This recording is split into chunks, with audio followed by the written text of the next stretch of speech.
আপনি কি জানেন শুক্রবারের একটা ছোট দোয়া আপনার জীবন পরিবর্তন করতে পারে? আমি জায়রা আছি আপনাদের সাথে, সঙ্গেই থাকুন। শুক্রবার মুমিনের জন্য শুধু ছুটির দিন নয়, এটি আল্লাহর পক্ষ থেকে আত্মশুদ্ধির বিশেষ আমন্ত্রণ, যার প্রস্তুতি ভোর থেকেই শুরু হওয়া উচিত।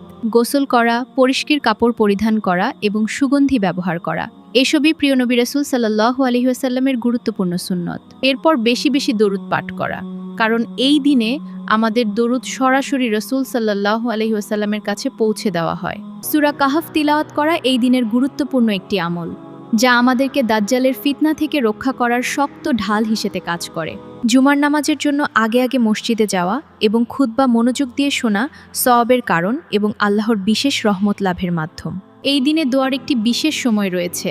আসর ও মাগরিবের মধ্যবর্তী সময়কে অনেক আলেম সর্বোত্তম বলেছেন।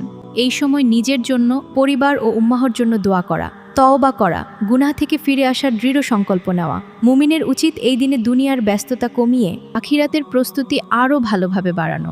শুক্রবার আমাদের শেখায় আল্লাহর ডাকে আন্তরিকভাবে সাড়া দেওয়াই প্রকৃত সফলতা। ইসলামের এই বার্তাগুলো বেশি বেশি শেয়ার করি, যেন আরেক মুসলিম ভাই এগুলো সম্পর্কে অবগত হতে পারে এবং যথাযথ আমল করতে পারে। অশ্লীল গান বাজনার অনেক চ্যানেল সাবস্ক্রাইব করেছেন, এবার আমাকে লাইক সাবস্ক্রাইব করুন। ইনশাআল্লাহ ভালো কিছু উপহার দিতে পারবো। ধন্যবাদ।